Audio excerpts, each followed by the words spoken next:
Assalamualaikum warahmatullahi wabarakatuh.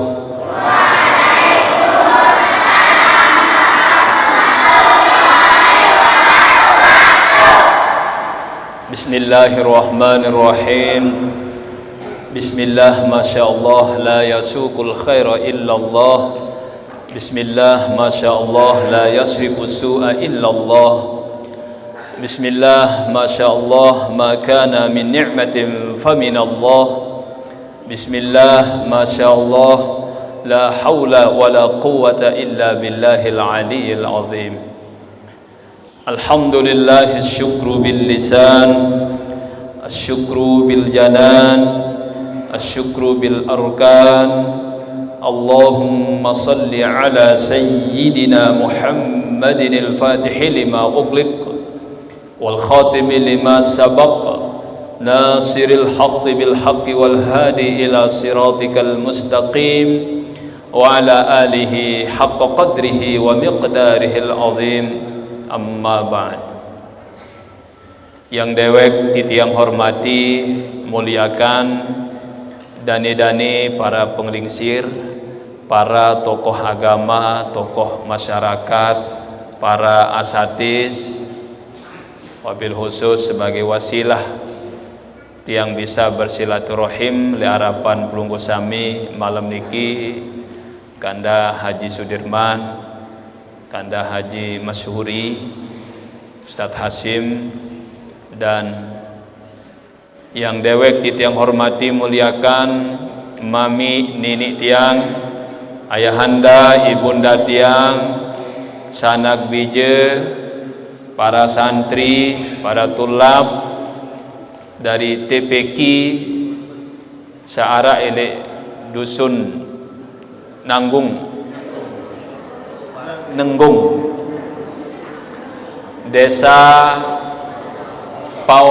Pemotong, yang tiang banggakan, muliakan, cintai. Alhamdulillah, dengan izin Allah malam niki kita bisa bersilaturahim di tempat yang mulia, di masjid yang cukup megah. Alhamdulillah, niki bentuk keimanan, wujud keimanan tiang pelungguh, sehingga termotivasi untuk membangun Baitullah. Di samping itu juga kita isi Baitullah ini dengan hal-hal yang bermanfaat, hal-hal yang diridhoi oleh Allah Subhanahu wa ta'ala. Mudah-mudahan silaturahim tiang pelungguh niki ada barokahnya, dan terus silaturahim tiang pelungguh niki di dunia sampai nanti di surganya Allah Subhanahu wa ta'ala. Amin ya rabbal alamin.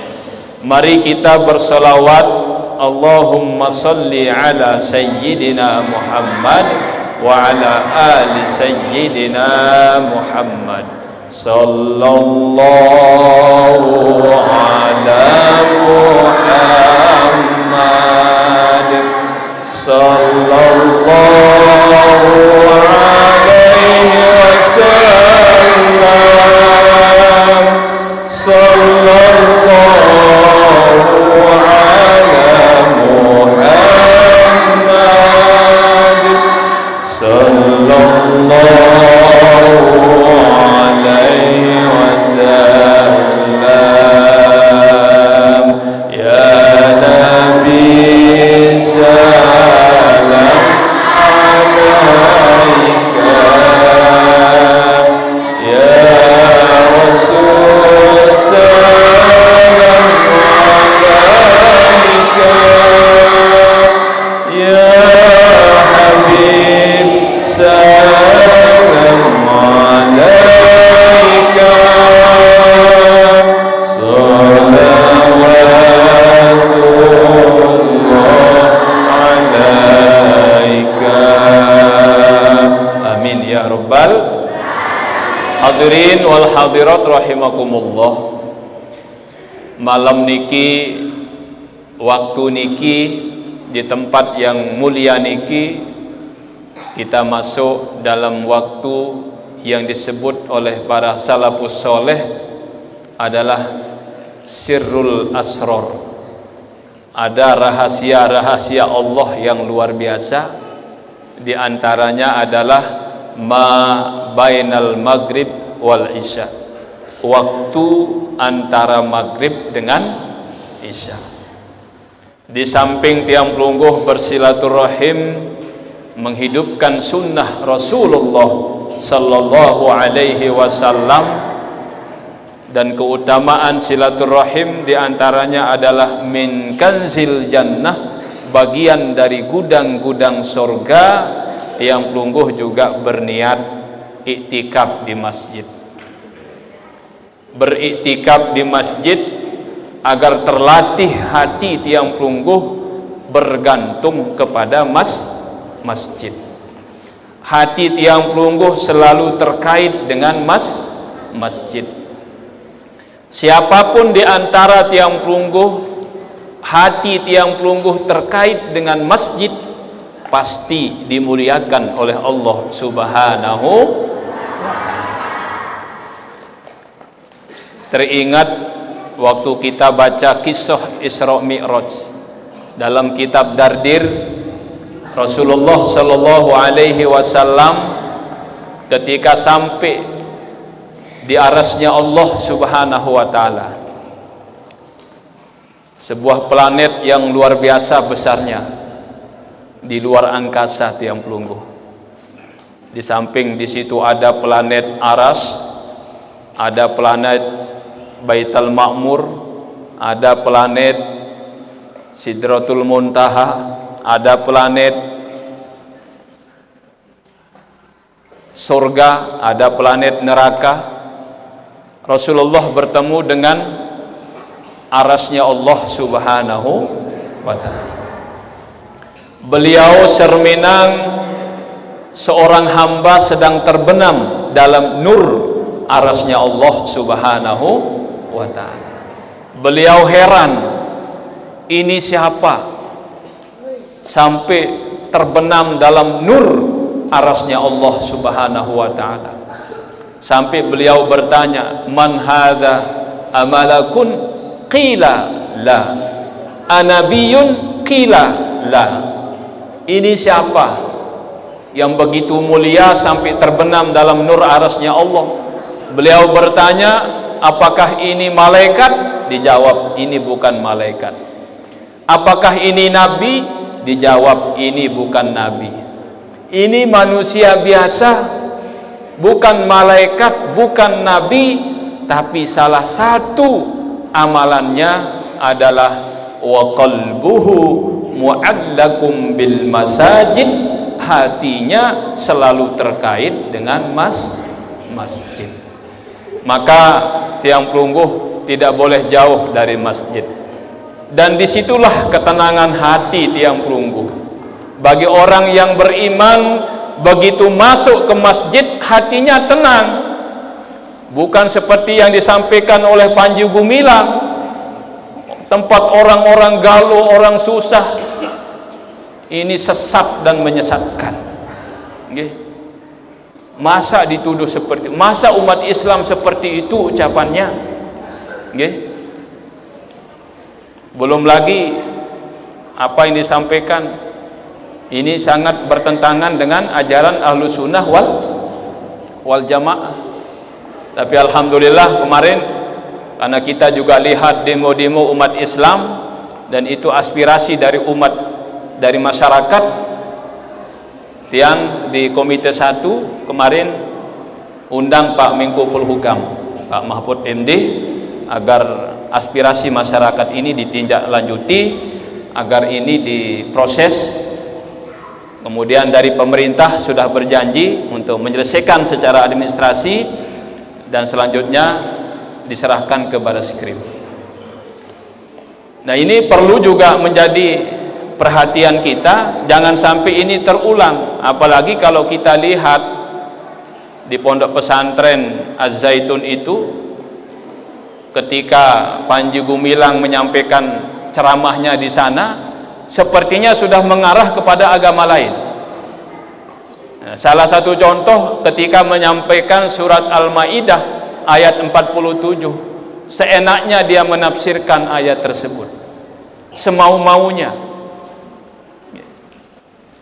Allah Subhanahu wa taala berfirman dalam surat Al-Maidah ayat 47, wal yahkum ahlul injili bima anzalallahu fi wa man lam yahkum bima anzalallahu faulaika humul fasiqun. Hendaklah berhukum wahai ahli Injil dengan apa yang diturunkan Allah berupa Al-Qur'an. Nah, ini makna dari ayat yang tadi. Tapi oleh Panji Gumilang, Bu, wikan Panji Gumilang? Tahu Panji Gumilang? Tidak tahu. Jujur. Alhamdulillah, jujur. Yang punya majelis taklim di Beleka setiap hari Sabtu di Pondok Pesantren Inelemo, tempat Ustaz Abdul Somad dulu ceramah di Lombok Tengah. Yang buka pengajian setiap hari Sabtu. Kemudian tiang tanya ibu-ibu, karena waktu itu tiang bahas hasil survei anak muda meninggalkan sholat. Tiang tanya ibu-ibu, ibu wikan maran survei? Nggih, isin berjawab. Lamun pelungguh tidak tahu menang, diam. Tapi jemaah di Beleka jawab nggih. Napi aran survei bu? Berjawab ibu-ibu niki, sak tukang bagi-bagi kepe. Sok tahu.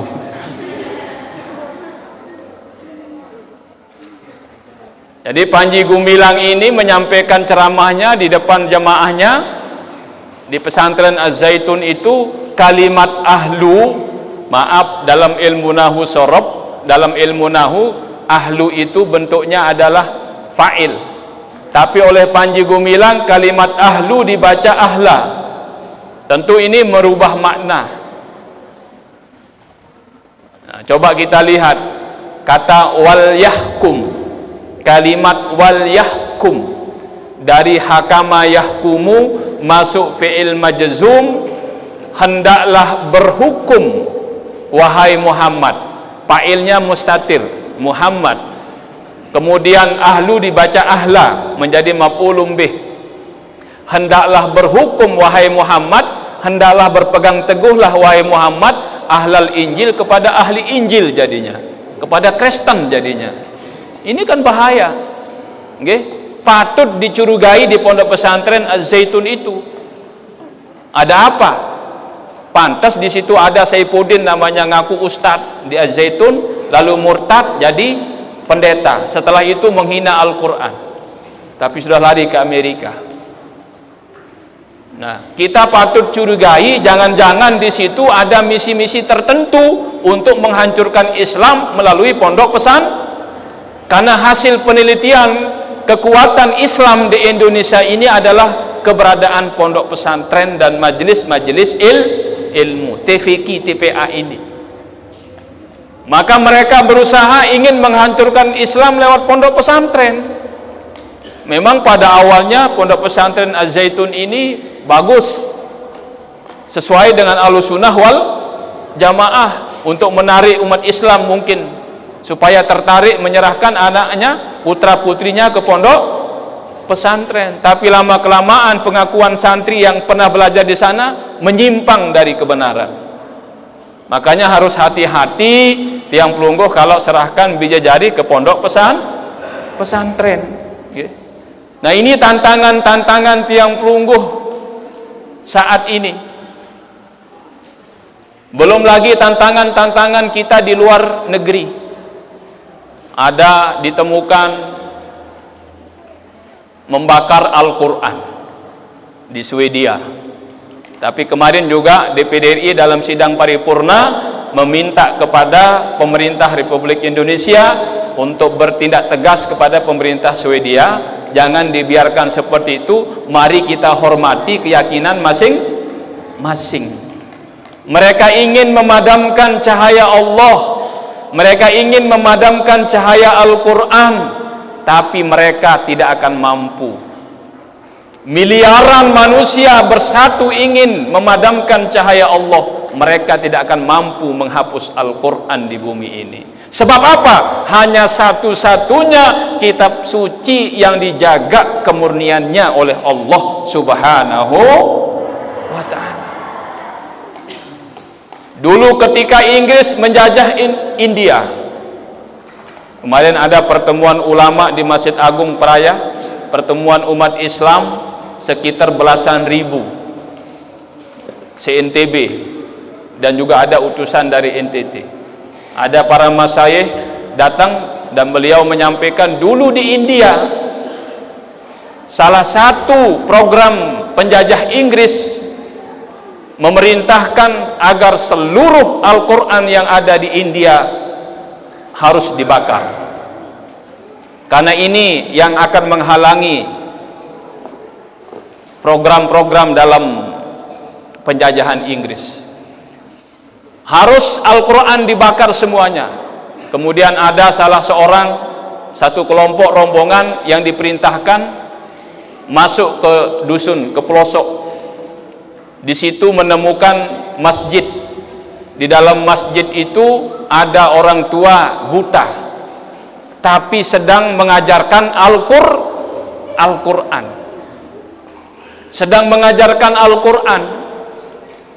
Heran ini dari Inggris ini, penjajah dari Inggris ini, pasukan dari Inggris ini, orang buta seperti itu menghafal Quran. Berpikir, bagaimana kita mau membakar Al-Quran sementara Al-Quran ini dihafal, ada di hati, ada di dada orang Islam. Akhirnya melapor ke atasannya. Apa laporannya? Tidak mungkin kita bakar, hapus Al-Quran di India ini. Walaupun kita bakar Al-Quran, tapi Al-Quran ini ada di dada-dada orang Islam. Terbukti para jemaah sampai sekarang banyak penghafal Al-Quran. Kita lihat di media, ada umur 7 tahun, ada umur 10 tahun, sudah menghafal 30 juz. Ini cara Allah menjaga kemurnian kitab suci Al-Quranul Karim. Dalam kitab I'anatul Talibin, syarahnya kitab Fathul Mu'in, di situ dijelaskan ada 104 kitab suci yang Allah pernah turunkan ke bumi niki. 60 kitab diturunkan kepada Nabi Syis alaihi salam, 30 kitab diturunkan kepada Nabi Ibrahim alaihissalam, 10 kitab kepada Nabi Musa sebelum Taurat, baru Taurat, Injil, Zabur, Al-Quran. Jumlahnya 104 kitab suci yang Allah pernah turunkan ke bumi ini. Dari 103 kitab suci itu, kesimpulannya ada di dalam Al-Quran yang 30 juz. Karena itulah hanya Al-Quran yang dijamin kemurniannya oleh Allah. Inna nahnu nazzalna dzikra wa inna lahu lahafidun. Sesungguhnya kamilah yang menurunkan Al-Quran dan kamilah yang menjaganya, kamilah yang memeliharanya. Maka bagaimanapun usaha mereka untuk menghapus Al-Quran, mereka tidak akan mampu memadam cahaya Allah. Hanya Al-Quran kitab suci yang tidak bisa dirubah oleh manusia.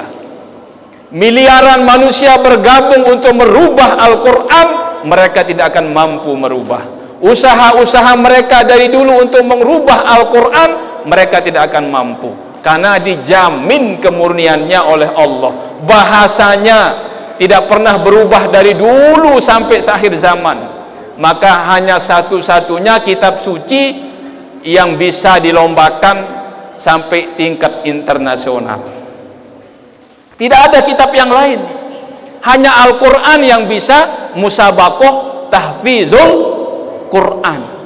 Lomba menghafal Al-Quran dari tingkat dusun sampai tingkat dunia internasional. Hanya Al-Quran. Kenapa bisa dihafal? Karena redaksinya tidak pernah berubah. Bacaan dari sini di luar negeri sama, di Inggris sama, tidak berubah. Tapi kalau kitab lain, maaf, tidak ada yang sama. Okay? Semua terjemahan-terjemahan. Kitab yang murni Suryani, Ibrani, bahasa Suryani, Ibrani sudah tidak ada. Bagaimana mau menghafal? Tidak sama. Satu satak jadi jurin, ini besiak jurin. Tapi kalau Al-Quran, Masya Allah, ini kehebatan, keagungan Al-Quranul Karim. Maka patut kita berbangga punya kitab suci Al-Quran. Di Inggris, Masya Allah, banyak para penghafal Quran, para jemaah. Di negara yang super power, negara yang maju.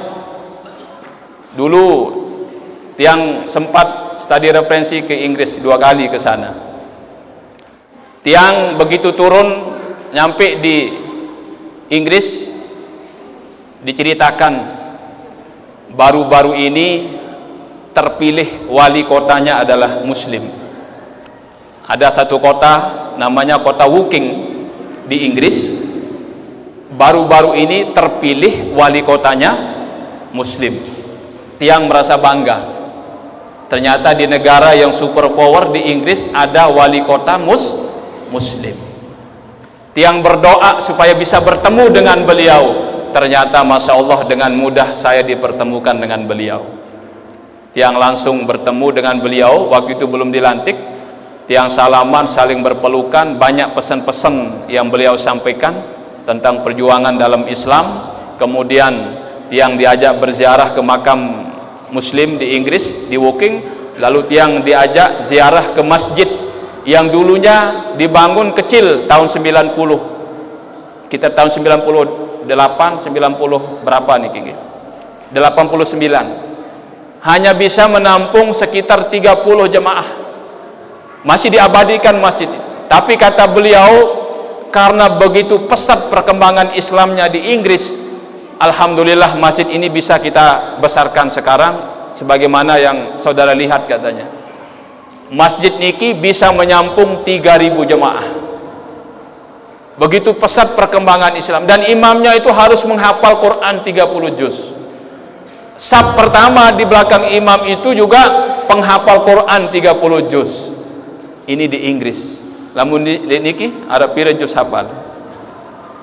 Jarang lihat Lombok, okay? Ini kehebatan Al-Quran. Maka alhamdulillah kita hari-hari lihat banyak penghafal-penghafal Quran. Kemarin-kemarin Tiang juga studi referensi di Amerika, Tiang ke New York. Tiang lapar waktu niki karena sulit sekali mencari makanan halal. Tiang turun ke tempat keramaian, ternyata di situ ada pedagang kecil, nggih. Tiang dengar di situ suara Al-Quran. Tiang bangga, alhamdulillah ini pasti Muslim. Dengan bangganya menyetel ayat Al-Quran, nggih, kadu salon beli dikit. Kemudian tanpa ragu Tiang beli, alhamdulillah Tiang ngobrol-ngobrol, ternyata dia menghafal Quran.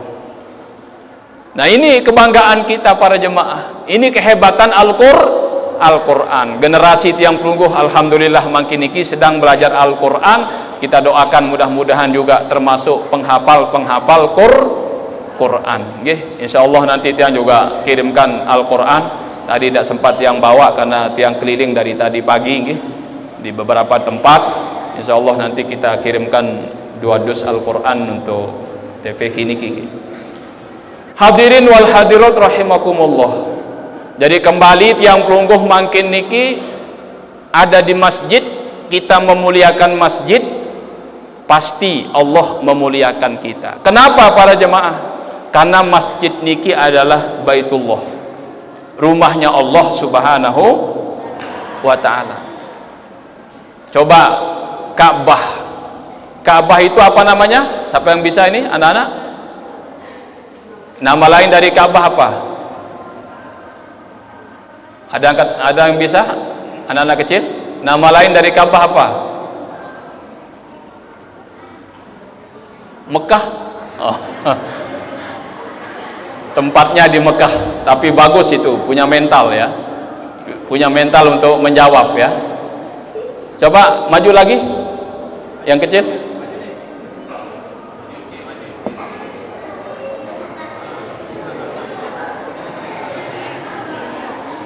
Tadi apa jawabannya? Mekah. Coba baca surat Al-Ikhlas. Qul huwallahu ahad. Terus? Nggak bisa? Jujur ini. Kelas berapa?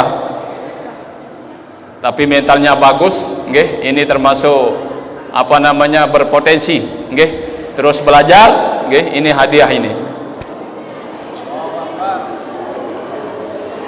Hadiah tidak bisa menjawab. Halaman. Ini. Allah faqihu fiddin wa alim.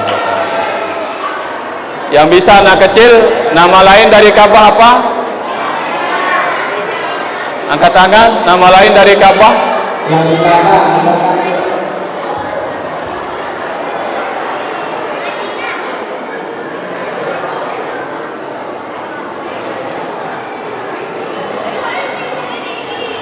Apa nama lainnya? Hah? Baitullah.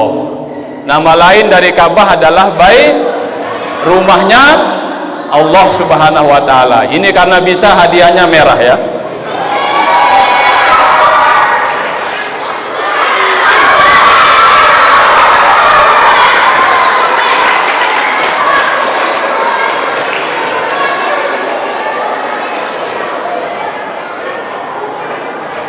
Alhamdulillah. Diam. Nama lain daripada Ka'bah ini adalah Baitullah, rumahnya Allah. Ka'bah ini bahannya batu. Dulu dibuat oleh Nabi Ibrahim alaihis salam atas perintah Allah. Yang awalnya dibangun oleh Nabi Adam. Setelah Nabi Adam membangun Baitul Maqdis yang ada di Palestina, jarak 40 tahun, Allah perintah Nabi Adam membangun Ka'bah. Tapi sempat banjir di zaman Nabi Nuh alaihi salam, lalu Ka'bah ini diangkat. Kemudian di zaman Nabi Ibrahim, Allah perintah membangun Ka'bah di tempat yang pernah dibangun oleh Nabi Adam alaihi salam. Riwayat ini, penjelasan ini dalam tafsir Sawi, syarahnya tafsir Jalalain. Nah, Ka'bah niki dibangun oleh Nabi Ibrahim, disebut Baitullah, bahannya batu. Lagu Ka'bah niki coba lihat nggih. Lungguh sami yang sudah dinasibkan ke Mekah, haji maupun umroh. Batu itu dicium oleh miliaran manusia dari dulu sampai akhir zaman. Setiap detik tidak pernah sepi dicium, dipegang, tegolam isi manusia sampai nyeleng batu niki. Kenapa? Karena dimuliakan. Kenapa batu niki mulia? Karena batu niki menempel di Baitullah. Kalau batu saja menempel di Baitullah menjadi mulia, apalagi hati hamba Allah, hati manusia kalau menempel di Baitullah pasti dimuliakan oleh Allah Subhanahu wa ta'ala. Masjid ini keramik, kadang-kadang ada yang masih semen, nggih. Kadang-kadang tiang lihat juga keramik naji petang dah 1000 sekotak. Kadang-kadang masih semen kalau tiang ke pelosok-pelosok bagian selatan, nggih, memprihatinkan keadaan masjidnya masih semen. Lagu dicium semen niki, dimuliakan, dijaga kebersihannya keramik yang murah niki. Kenapa? Karena menempel di Baitullah. Kalau semen saja yang menempel di Baitullah menjadi mulia, keramik yang harganya 40.000 sekotak dicium, dimuliakan karena menempel di Baitullah, apalagi hati seorang hamba kalau menempel di Baitullah pasti dimuliakan oleh Allah Subhanahu wa ta'ala. Beda dengan marmer keramik yang mahal harganya, yang dipasang di hotel bintang 5, satu kotak bisa 2 juta, tapi tidak ada yang menciumnya, malah muticak si sepatun, nggih. Kenapa? Beda tempatnya. Keramik walaupun murah tapi menempel di Baitullah menjadi mulia, nggih. Coba sila Arab Bani tek sandal di masjid, Ada bani tek sandal di masjid? Darah nggih, tepantok si merbot. Tapi bukan karena takut merbot, kita memang muliakan. Kenapa? Karena keramik ini menempel di Baitullah. Nggih, makanya kalau kita ingin mendapatkan kemuliaan, mari hati kita jangan jauh dari masjid. Kita isi masjid ini termasuk dengan sholat berjemaah. Karena kalau kita sudah istiqomah sholat berjemaah, tidak akan jatuh miskin. Jaminan Rasulullah menyampaikan, kalau kita istiqomah sholat berjemaah, tidak akan jatuh miskin. Guru saya waktu dia mondok di pondok pesantren Salafiyah Safiyah Situbondo, Kiai Haji Raden As'ad Syamsul Arifin, waliullah, pahlawan nasional, beliau menyampaikan ke santri-santrinya, ke murid-murid beliau, santri saya wajib sholat berjemaah. Ini pesan beliau, santri saya wajib sholat berjemaah. Kalau kalian istiqomah sholat berjemaah, punya harta, hartanya pasti barokah. Kalau kalian istiqomah sholat berjemaah, punya keluarga, keluarganya pasti barokah. Kalau kalian istiqomah sholat berjemaah, punya ilmu, ilmunya pasti barokah. Kalau kalian istiqomah sholat berjemaah, punya jabatan, jabatannya pasti barokah. Maka saya berharap, kita berharap, siapapun di antara kita, entah itu kepala dusun, kepala desa, camat, bupati, gubernur, menteri, presiden, jenderal, mari kita ajak masyarakat kita, jemaah kita, umat Islam untuk sholat berjamaah. Insya Allah semuanya akan barokah. Nggih. Kalau kita istiqomah sholat berjamaah, dan banyak keutamaan kalau kita istiqomah sholat berjamaah. Ketenangan hati tidak bisa berjamaah diraih dengan harta, tapi ketenangan hati jaminan Allah hanya iman dan amal soleh, tidak ada yang lain. Barang siapa yang mencari kebahagiaan lewat harta kekayaan tanpa dibarengi iman dan amal soleh, Allah berfirman, fa innalahu ma'isatan dongka, dia mengalami penghidupan yang sempit. Korun mencari kebahagiaan lewat harta, menumpuk-numpukkan harta kekayaannya, tapi tanpa dibarengi iman dan amal soleh, tidak pernah merasa puas, tidak pernah merasa cukup, selalu kekurangan-kekurangan, bahkan semakin jauh kepada Allah dan beranggapan bahwa segala yang ia miliki hasil usahanya sendiri, lupa kepada Allah. Dia tidak pernah merasa cukup, dia selalu resah. Akhirnya Allah menenggelamkan Fir'aun dan seluruh hartanya. Waktu itu Allah membelah bumi, Korun dan hartanya ditenggelamkan. Makanya kalau makin ditemukan harta, disebut harta Korun. Sampai barat kalau ketemu, disebut harta Korun. Itu dulu terjadi bencana likuifaksi namanya, pernah terulang di Palu, ya, tahun berapa nih? Beberapa tahun yang lalu. Bumi terbelah, ada pohon masuk, ada rumah masuk, ada mobil masuk. Bencana likuifaksi di Palu. Dulu pernah langsung saya saksikan pasca bencana itu, karena sebelum di DPD dulu, karena diundang ceramah oleh sahabat-sahabat yang asalnya Lombok transmigrasi ke sana, ke Sulawesi Barat, yang ada tinggal di Palu. Nah, jadi ini terulang kembali peristiwa di zaman Korun. Barang siapa yang mencari kebahagiaan lewat jabatan, lewat kekuasaan, tanpa dibarengi iman dan amal soleh, fa innalahu ma'isatan dongka, dia mengalami penghidupan yang sempit. Fir'aun mencari kebahagiaan, kekuasaan, kebahagiaan lewat jabatan, lewat kekuasaan, tapi tanpa dibarengi iman dan amal soleh, fa innalahu ma'isatan dongka, dia mengalami penghidupan yang sempit. Dia tidak pernah merasa puas, bahkan kekhawatiran terus menghantui Fir'aun walaupun ngaku jadi Tuhan. Apalagi waktu saya bermimpi, kemudian ditafsirkan mimpinya akan lahir bayi yang akan menghancurkan kekuasaannya. Fir'aun tidak bisa tidur, tidak bisa tenang. Akhirnya membuat undang-undang walaupun akan menyengsarakan masyarakatnya, rakyatnya, walaupun undang-undang itu menzolimi masyarakatnya, sehingga setiap perempuan yang hamil harus disensus, harus diperiksa, bukan dikasih BLT, tapi setiap lahir bayi laki-laki harus dibunuh. Ini undang-undang yang dibikin oleh Fir'aun saking takutnya kekuasaannya hilang, saking takutnya jabatannya hilang. Tapi Fir'aun punya tipu daya, Allah pun punya tipu daya. Ternyata bayi yang dikhawatirkan itu hidup dan besar di istana Nabi Musa alaihis salam. Sambo punya tipu daya, Allah pun punya tipu daya. Wikan Sambo mau jenderal sama mati dengan di Jakarta. Karena menganggap diri jenderal, punya bawahan jenderal, bisa dipimpin, direkayasa. Yang benar jadi salah, yang salah jadi benar. Lupa ada yang maha kuasa.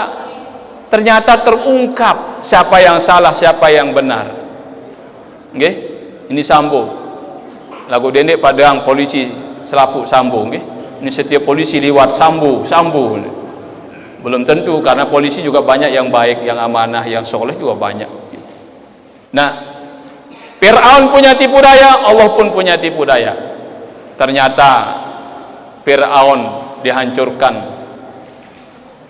melalui asbab Nabi Musa alaihis salam. Ketika dikejar Nabi Musa dengan Bani Israel, bingung Nabi Musa, mau ke depan sudah ada lautan, mau ke kiri sudah penuh pasukan Fir'aun, mau ke kanan sudah penuh, mau mundur semakin serem. Lalu Allah perintahkan untuk memukul tongkat yang ada sama Nabi Musa, lalu tongkat itu menjadi jalan.